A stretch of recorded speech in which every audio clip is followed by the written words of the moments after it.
Se você já investe em ações no Brasil, já passou por ciclos de alta, ciclos de baixa, esse vídeo é para você. Meu nome é Lucas Ulig, eu sou contribuidor do TC Traders Club e estou há mais de 10 anos no mercado voltado exclusivamente para ações. Eu sou formado em administração, tenho certificações no mercado, algumas pós-graduações em finanças, em administração e agora mais recentemente em filosofia econômica. Interessante, né? E a ideia é construir aqui no YouTube um canal para poder compartilhar algumas ideias gerais para vocês e compartilhar também dentro do TC, né, com a nossa comunidade, que é a maior comunidade da América Latina, um conteúdo um pouco fora do comum e principalmente daquilo que eu já faço hoje, que está envolvendo muito as entrevistas na TC News, né, que é a rádio aqui do TC, e também os conteúdos da sala de trading.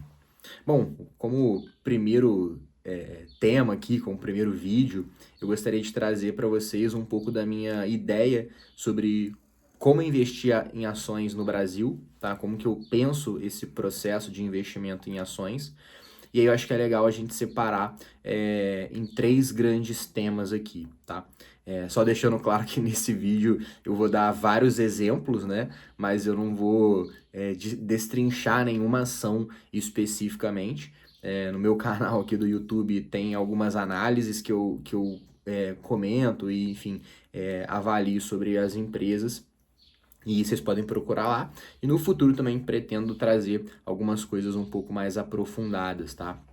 Mas esse vídeo, a ideia geral é começar a trazer, né, um conteúdo sobre a minha maneira de pensar, para vocês entenderem de maneira cronológica, né, essa ideia. E eu sei que tá com som atrás, eventualmente aqui da própria cadeira, é que eu tô começando ainda esse projeto, não tenho ainda todos os equipamentos necessários, mas enfim, a gente vai adquirindo aí ao longo do tempo.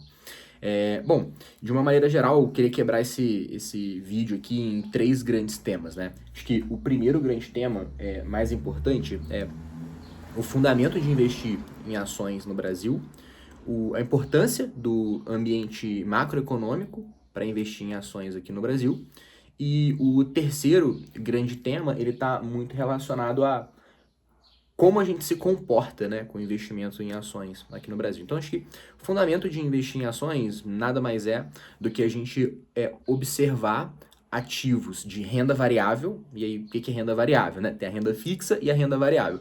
A renda fixa está atrelado, né, geralmente a títulos de crédito, né, seja de banco, seja de empresa, seja do governo, né, o Tesouro Direto, por exemplo, debêntures, CDBs, esse tipo de produto.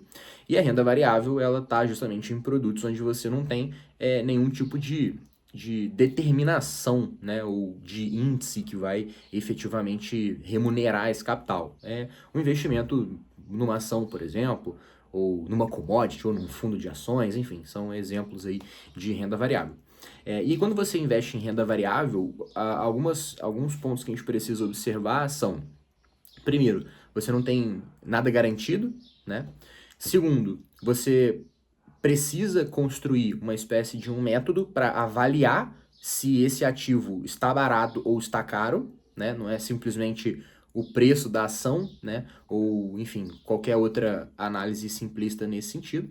E o terceiro grande ponto são os gatilhos de valor para que essa ação ela destrave preço, né? Porque também não adianta parecer barato se efetivamente você não tem nada que vá mostrar para o mercado que isso está barato. Então, quando a gente fala aqui desse primeiro tópico, né, de fundamentos, uma das coisas que eu gosto muito de olhar é separar em três, um tema que virou três e que vão virar mais três, né? Mas quando você vai analisar uma ação, a gente olha muito múltiplo, que é a análise que a maioria das pessoas podem olhar. E aí, qual que é o grande ponto aqui de múltiplo, né? Você pode fazer múltiplos de preço, então preço sobre o lucro, preço, valor patrimonial, EV também, né, que é o valor da firma, que soma o valor de mercado mais a dívida líquida, né? Então, só para deixar claro, quando a gente está falando de preço, a gente está falando de valor de mercado, tá? Não é R$ 1, R$ 2, R$ 5, é o valor de mercado. E quando a gente está falando de EV, né, que é o valor da firma, a gente está falando de valor de mercado e da dívida líquida somados, tá? A gente tem EV, EBITDA, por exemplo, que é uma métrica bastante utilizada, ou EV, né, que é valor de firma sobre vendas, também é uma métrica bastante utilizada. E, ao mesmo tempo, você também tem as métricas financeiras do próprio negócio. Então, a gente tem as métricas, por exemplo, retorno sobre o patrimônio, o retorno sobre o capital investido, a gente tem a margem operacional, né, que é a margem EBIT, a gente tem a margem bruta, ou seja, a gente tem métricas ali que vão mostrar para a gente o nível de rentabilidade desse negócio. Então, quando eu vou escolher uma ação, aí, entrando aqui um pouco nessa ideia, eu sempre faço um filtro que é que o pessoal chama de screener, né? Mas eu tenho aqui uma grande tabela com todas as empresas que eu acompanho, tá? Então dá algo em torno de 100 empresas e eu faço um filtro nesses múltiplos dessas empresas, tá? Esse é um ponto bastante importante, a partir dessas métricas eu começo a avaliar quais ações eu quero ter na minha carteira ou quais ações eu não quero ter na minha carteira, mas sempre parte desse screening. E aí, quando eu saio desse screening, tem um segundo tema que eu gosto de olhar, que é o fluxo de caixa descontado, né? Que é basicamente a gente projetar no futuro o lucro dessas empresas que vai ser convertido em caixa e trazer isso para valor presente, para a gente tentar, através de uma taxa de desconto comum, né, estimar quanto que essa empresa vale. Então, basicamente, é pegar todos os lucros futuros dessa empresa num período, né, e trazer isso a uma taxa de desconto para valor presente. Essa métrica de fluxo de caixa descontado, ela serve, essa métrica não, né, esse método, né, de análise, ele serve justamente para dar um pouco mais de confiança na nossa análise. Se de fato aquilo que você viu lá atrás com os múltiplos, se isso vai ser traduzido num preço real. Porque, até para explicar essa ideia, vamos supor que você tem uma empresa que está negociando a 6 vezes preço-lucro, né? Ou seja, o valor de mercado dela é equivalente a 6 anos, 6 vezes o lucro dela, né? Ou 6 anos de um lucro estável. Essa empresa, a gente vai pensar que ela, por definição, tem um múltiplo baixo, né? Porque a média brasileira é 11 vezes, uma empresa 6, a primeira análise seria, olha, tá barato, né? Seria essa a primeira grande ideia. Só que a gente não pode simplesmente comprar uma empresa que está 6 vezes lucro, se o mercado está 11 e achar que vai ganhar dinheiro por isso. Por quê? Primeiro grande ponto. Qual que é o histórico de crescimento dessa empresa? Ou seja, nos últimos 5 anos, qual foi o crescimento de receita anual dessa empresa e qual que foi o crescimento de lucro dessa empresa nos últimos 5 anos? Se essa empresa não cresce, ou se é uma empresa que está perdendo o mercado e está diminuindo a receita, será que essa empresa deveria negociar com um múltiplo acima do mercado, que é um mercado que cresce? Então já fica aqui a primeira comparação que a gente pode fazer para avaliar se faz sentido ou não. Um outro grande ponto interessante.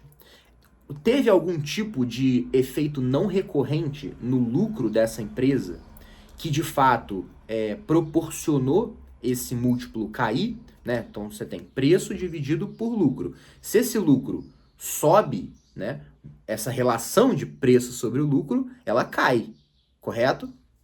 Então, às vezes a empresa ela fez algum diferimento de imposto, ou ela, enfim, vendeu um ativo ali no balanço dela que de fato marcou contabilmente como lucro, mas que isso não vai ser recorrente nos próximos meses e anos.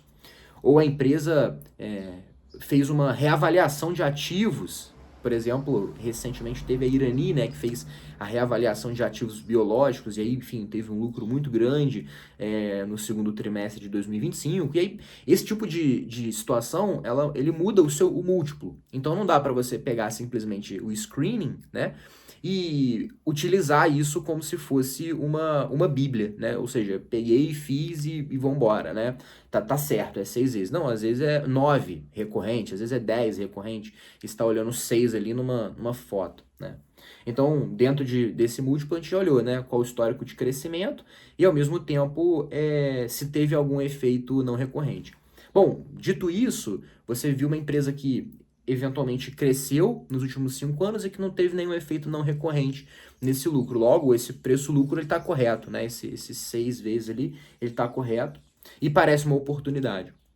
Como você vai descobrir de fato quanto vale essa empresa? Aí vai ter de fato a construção ali do fluxo de caixa descontado, né? Que vai te permitir pegar esses lucros, né? Que você já tem uma visão de que eles são recorrentes, ver o histórico dessa empresa de conversão desse lucro em caixa, né? Projetar isso dentro de um determinado período, que é o que você acredita que vai ser o seu horizonte ali de investimento. Você vai ser 5, 7, 8, 10 anos, 3 anos, enfim, aí depende do tempo que você vai querer olhar. E aí, a partir desse momento, você vai pegar taxas de mercado, aí, enfim, isso você consegue pegar na própria internet, fazer o desconto dessa ação para poder ter uma visão mais clara de quanto essa empresa pode valer, e ali vai te dar algum tipo de referência de qual pode ser o valor justo dessa empresa. Então, acho que aí a gente já consegue endereçar 2 pontos bastante interessantes, tá? Em relação à forma com que eu olho para ações. E claro que aqui eu estou trazendo algumas ideias gerais, né? Que vão começar a nortear, né, esse pensamento em relação ao investimento em ações aqui no Brasil. Mas que ao longo do tempo a gente vai aprofundar mais esses temas, né? Que é um vídeo inicial que enfim, é só para realmente marcar essa estreia no YouTube e que, enfim, estou bastante animado com esse projeto. Até pediria para vocês deixarem nos comentários se tem temas que vocês gostam de discutir em ações, ou qual outro tema, ou qual empresa, ou qual tipo de análise que você gostaria de ver aqui. E se tem outros temas também dentro do mercado que fazem sentido para você. Então, não deixe aí de comentar, dar um like também, fiquem à vontade aí para criticar também, fazer elogios, que eu acho que é bastante importante.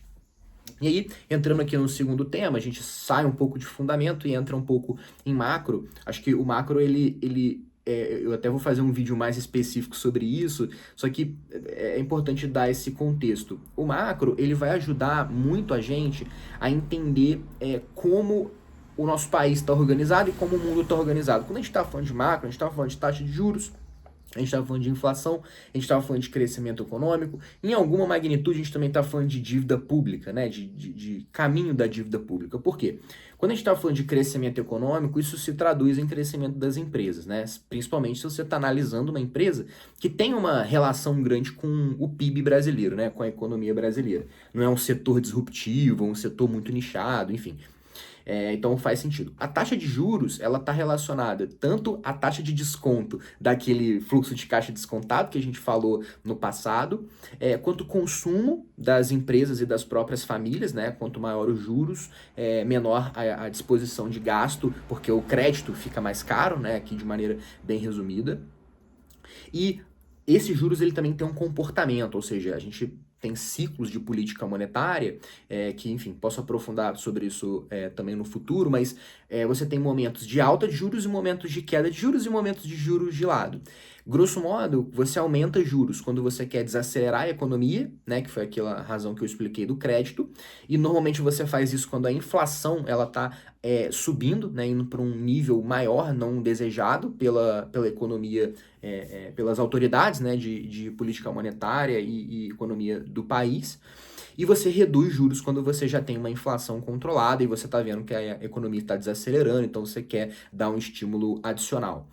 Naturalmente, quando você está em ciclos de alta de juros, as empresas elas acabam sofrendo mais, né? Você sofre porque o mercado ele quer buscar juro, né? Quer comprar títulos de dívida e não comprar ações, né? Até porque, a partir do momento que você começa a subir muito juros, a despesa financeira das empresas vai subir, a receita das empresas tende a sofrer um pouco mais, dada a redução de consumo, ou seja, os projetos eles ficam também mais caros, né? A taxa de retorno desses projetos fica menos atrativas. Então, em ciclos de queda de juros tende a ser melhor você investir em ações, e ciclo de alta de juros tende a ser melhor você ter crédito, né? E é um fator extremamente importante para contribuir com essa tomada de decisão, é algo que a gente precisa olhar e que, enfim, eu, sem sombra de dúvidas, olho bastante também. Quando a gente fala de inflação, aí já é uma dinâmica que pode pegar. O objetivo da gente olhar a inflação é muito mais tentar prever, né, a taxa de juros, ou seja, se a inflação está controlada, é sinal que não precisa subir mais juros, logo, se não precisa subir mais juros, faz sentido tentar comprar mais ações, né? É até o que a gente está vendo no Brasil nesse exato momento. O ano de 2025 foi um ano de alta forte, justamente por conta disso, né? O mercado ele percebeu que os juros não iria subir mais, que o próximo movimento seria queda. Então, vamos comprar ações, já que o próximo movimento da política monetária vai ser de queda de juros. E tudo isso porque a inflação está caindo, né? Então você olha para a inflação de uma maneira geral e vê essa ação caindo, vê essa inflação caindo. Então, esse é outro ponto bastante importante que a gente precisa observar em macro. E aí, óbvio que você tem empresas que estão mais diretamente relacionadas às taxas de juros e outras empresas que estão muito mais relacionadas a dinâmicas específicas de inflação. Então, por exemplo, o setor alimentar, né, se você tem deflação no setor alimentar, que é algo que a gente está olhando agora, né, acontecendo aqui no Brasil, a receita dessas empresas que vendem, né, bens, produtos, né, alimentícios, né, de uma maneira geral, tende a sofrer. Por quê? Se a inflação de alimentos maior, seus produtos eles vão ficar mais caros, né, então a sua receita vai ser maior. E a partir do momento que a sua estrutura de custos ela é praticamente toda fixa, se a sua receita aumenta, a sua margem bruta aumenta, sua margem operacional aumenta, seu lucro ele também tende a aumentar, tá? Então acho que são temas importantes que a gente precisa observar no que diz respeito a macro para poder escolher as ações no momento certo e buscar principalmente comprar aquelas ações que a gente acha que vão se beneficiar de determinados ciclos macro. E aí, veja que é um ponto importante aqui, que não é simplesmente olhar para uma coisa, né? A gente olhou para o screening, a gente olhou, né, para os múltiplos, a gente olhou para o fluxo de caixa descontado, a gente olhou para o momento de crescimento da empresa, para o retorno, se teve não recorrente, e olhou para a macro também, né? Porque não adianta nada você ter uma análise micro muito bom e o macro tá com uma alta de juros muito grande, inflação descontrolada, isso obviamente vai tirar a atratividade do investimento em ações. Então já tem duas questões que a gente pode conectar aqui. E a terceira é o comportamento do mercado. Ou, na verdade, o nosso comportamento atrelado ao comportamento do mercado, né? Porque o mercado, lembra que eu falei que quando não é renda fixa, você não sabe qual é o retorno esperado? Então, cada pessoa vai fazer uma conta para um retorno de uma determinada ação. E quando você mistura a leitura macroeconômica e a leitura micro das empresas, a gente pode ter diversas opiniões diferentes. E, naturalmente, essas opiniões elas não vão convergir imediatamente, né? Até tem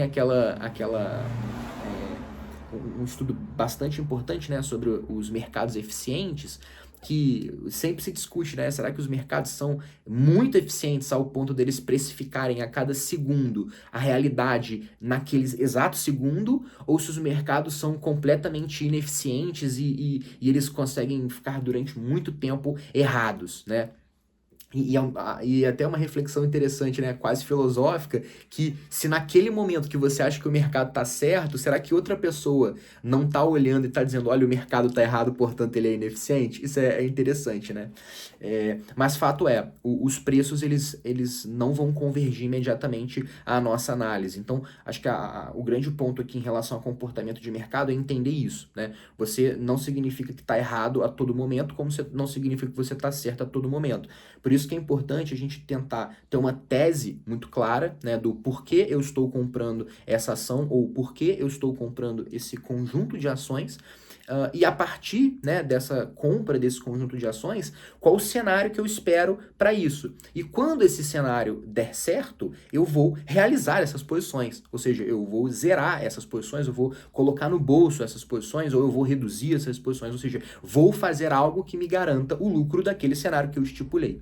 E aí, isso talvez a principal lição aqui do vídeo que eu quis trazer para vocês, é que a minha filosofia de investimento, ela passa, né, tanto por questionar o mercado em diversos momentos, quanto ter um sangue frio para poder passar por esses momentos quando eu estiver aparentemente errado, mas isso sempre baseado a uma análise micro da empresa, ou seja, acreditando naquilo que eu fiz de conta e daquilo que eu acredito que é o cenário, e tentando casar isso com o momento macroeconômico, ou seja, aqueles ventos muito fortes, né, que estão muito acima, muito além das empresas que de fato eu acabo analisando, porque no fim do dia também não adianta, né, você acertar o micro e errar o macro, ou também não adianta acertar o micro, acertar o macro, mas por uma movimentação ali externa do mercado, ou um fundo muito grande zerando uma ação, ou um fundo muito grande comprando uma ação, você acabar estopando, né, ou desistindo dessa tese de investimento. Então, quis trazer esses 3 principais pontos para vocês, acho que é uma grande introdução para mim aqui ao YouTube. Espero que vocês tenham gostado.